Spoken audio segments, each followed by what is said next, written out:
Un mot de remerciement à l'IRAM parce qu'il y a en ce moment pas mal de journées de réflexion sur les problèmes d'emploi et d'insertion, mais très souvent, c'est plutôt des dispositifs en milieu urbain qui sont discutés, présentés, examinés. Donc avoir une journée d'interrogation et de réflexion sur les jeunes ruraux, les particularités, la particularité des dispositifs d'accompagnement, c'est absolument bienvenu. Et puis merci aux deux animatrices des deux tables rondes d'avoir fait le travail de synthèse, comme ça nous on peut conclure légèrement.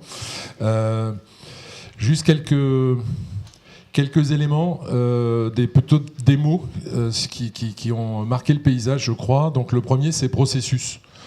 Donc ça aide quand même à faire la distinction entre les mots. On emploie souvent emploi, insertion, le mot emploi, le mot insertion, sans trop bien définir ce dont il s'agit.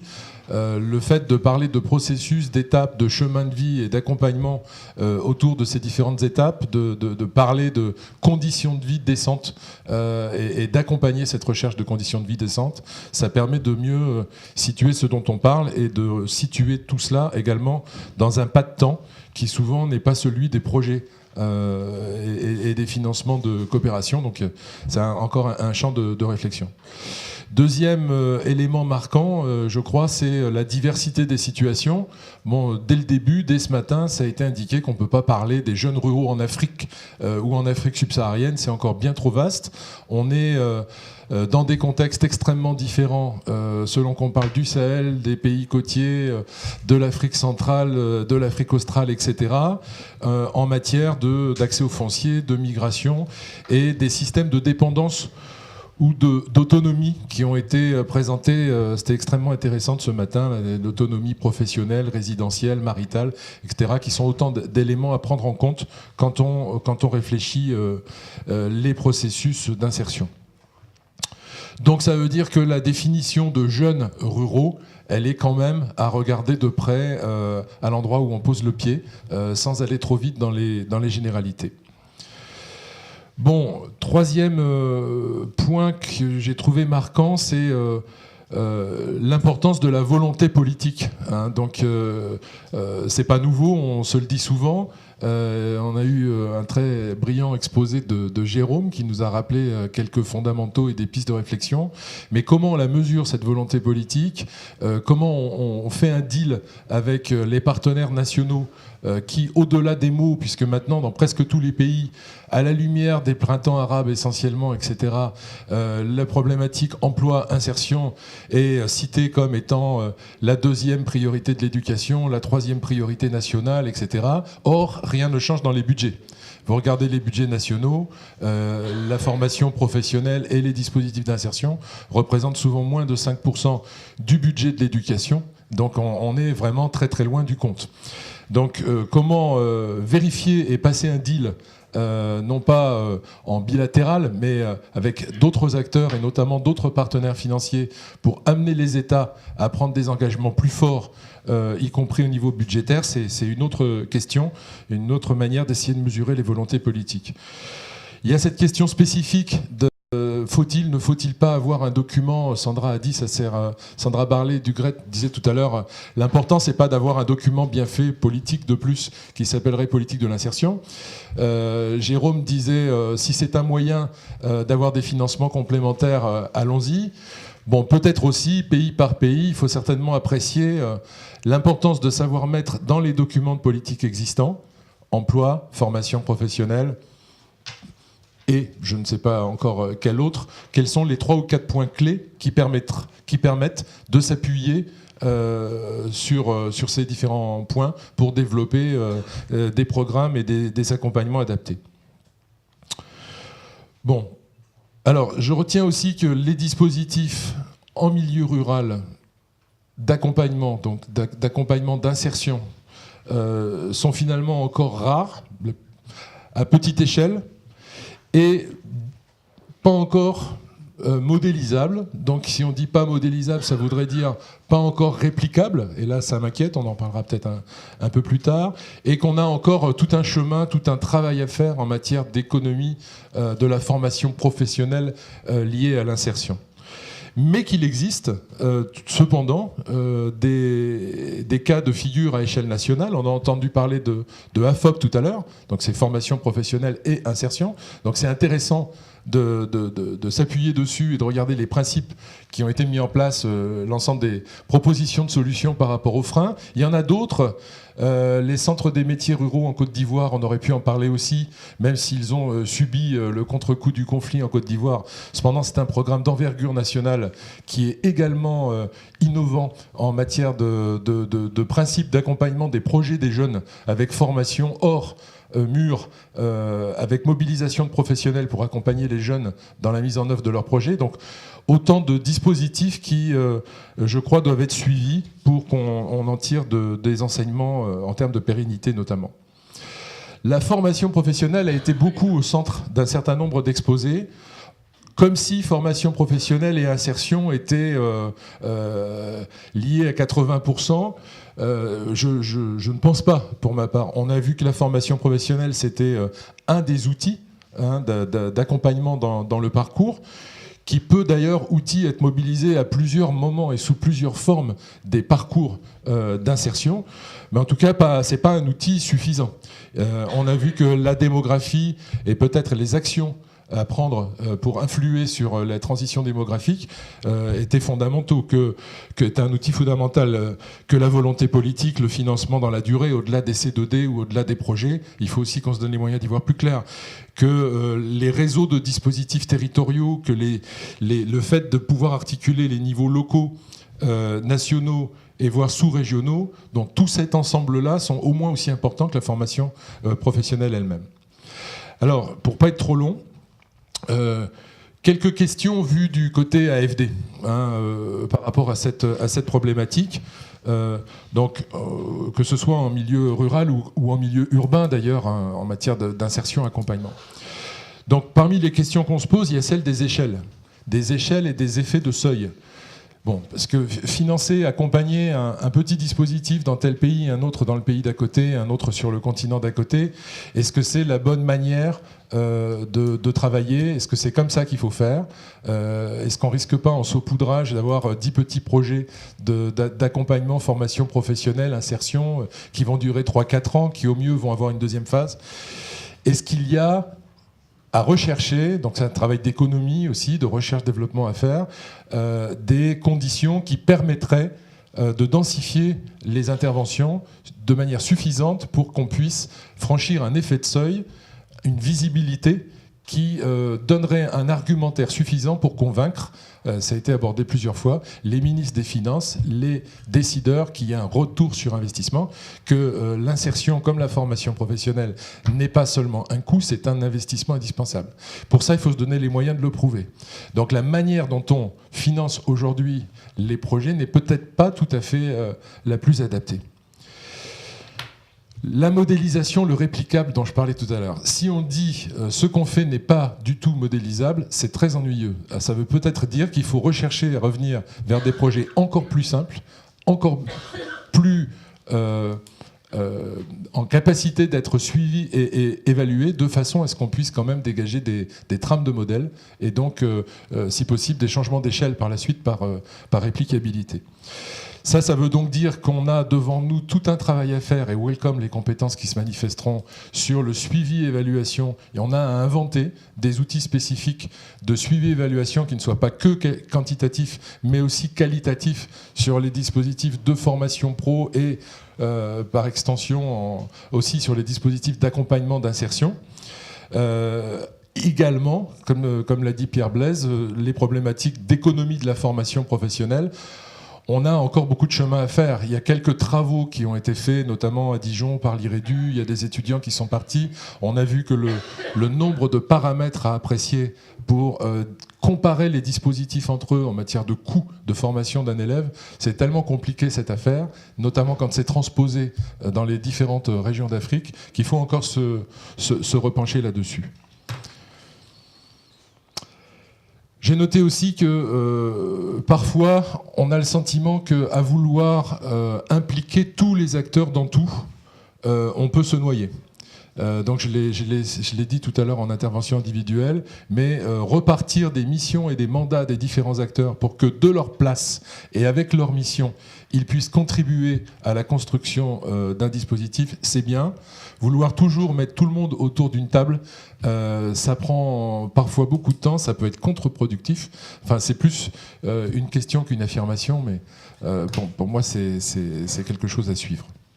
Donc finalement, avec toutes ces questions-là, quel type de dispositif promouvoir? À l'intérieur de ce que j'ai cité, il y a tous ces sous-points-là.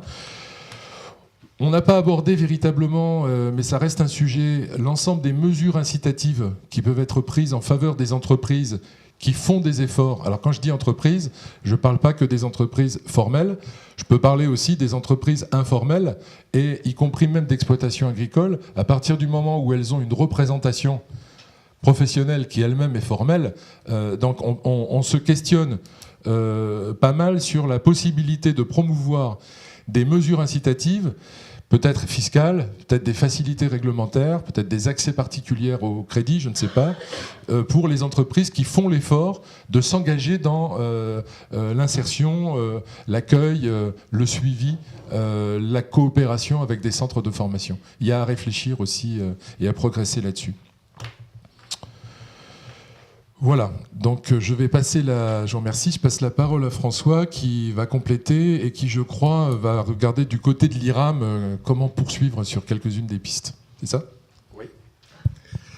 Merci, je crois que je vais surtout je vais dire deux mots, mais comme le temps qui nous était imparti est écoulé par rapport à tout le déroulement de la journée, je vais aller très vite, sachant que de toute façon, comme...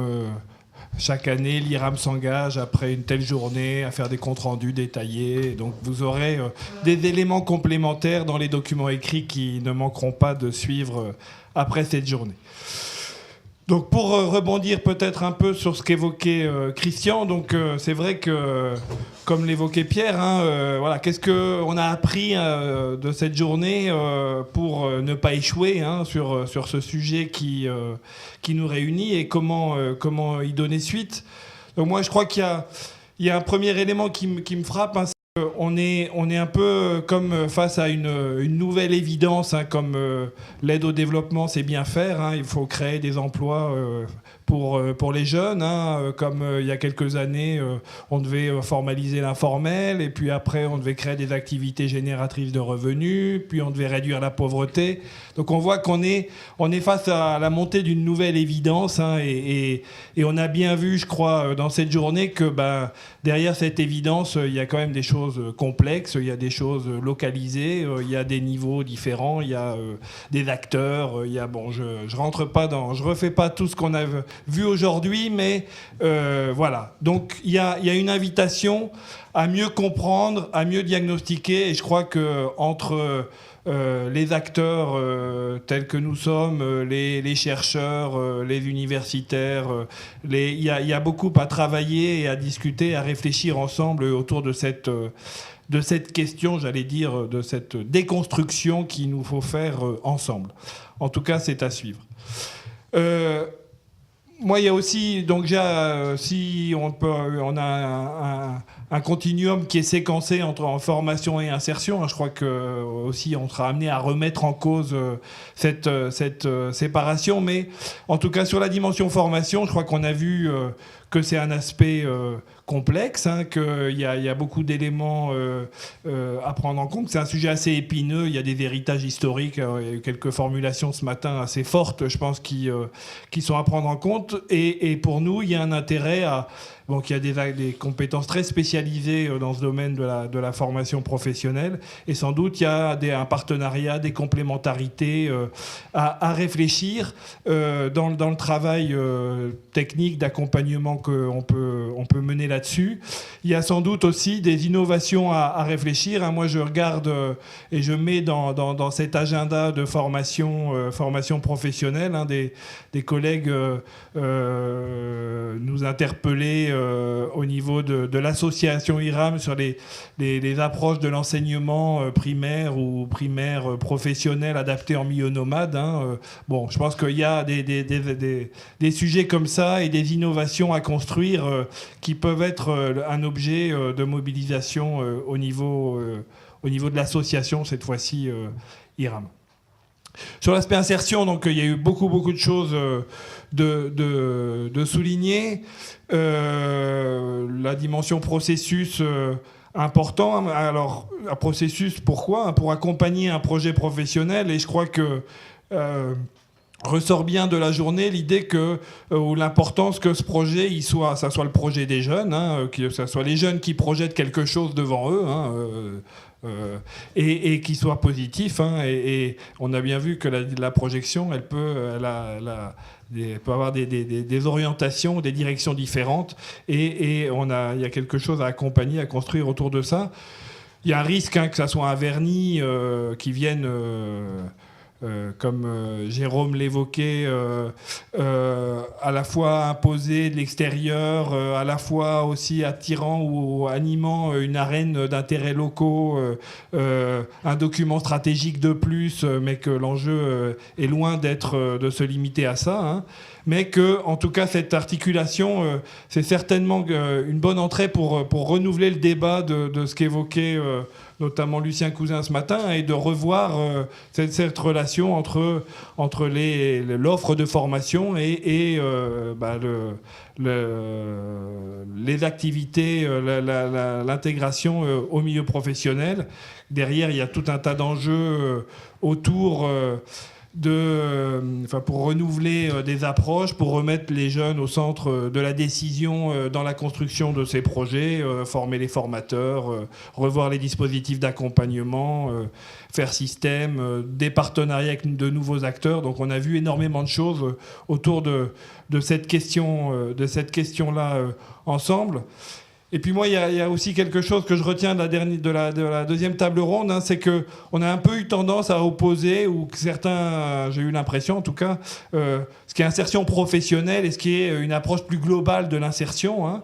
Je suis pas sûr au final que cette dichotomie soit vraiment la bonne. Je sais pas comment on peut s'insérer plus globalement si professionnellement ou économiquement on ne trouve pas un cadre pour s'insérer.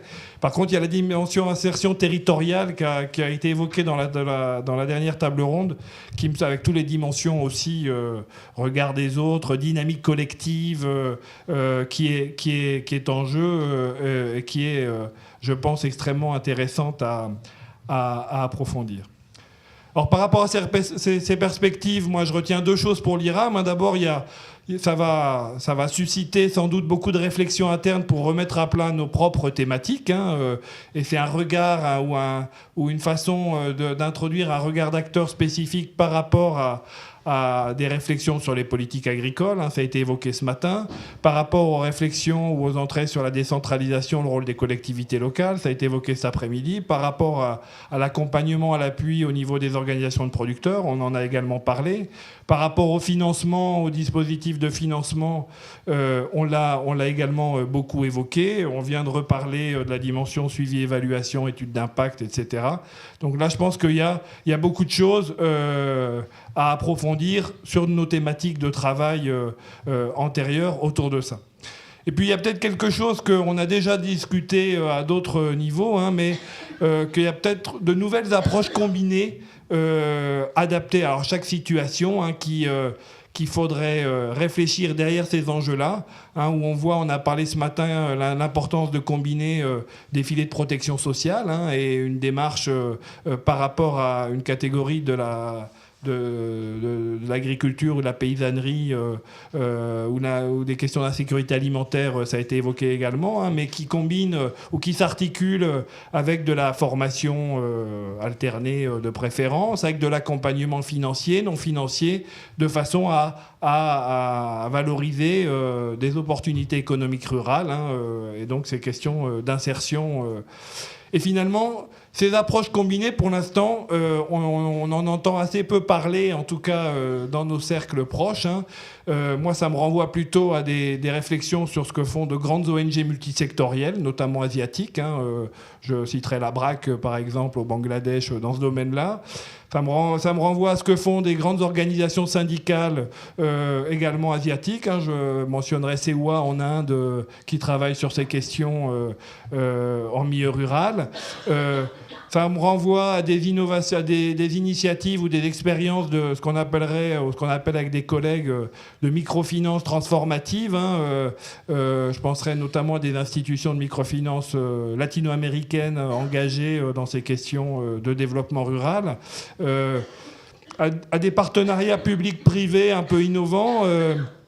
La Banque mondiale en parle un peu, les entreprises dans leur politique RSE en parlent également, hein, pour pouvoir accompagner du développement local en mobilisant ces différents instruments, mais dans des approches intégrées, combinées et adaptées localement.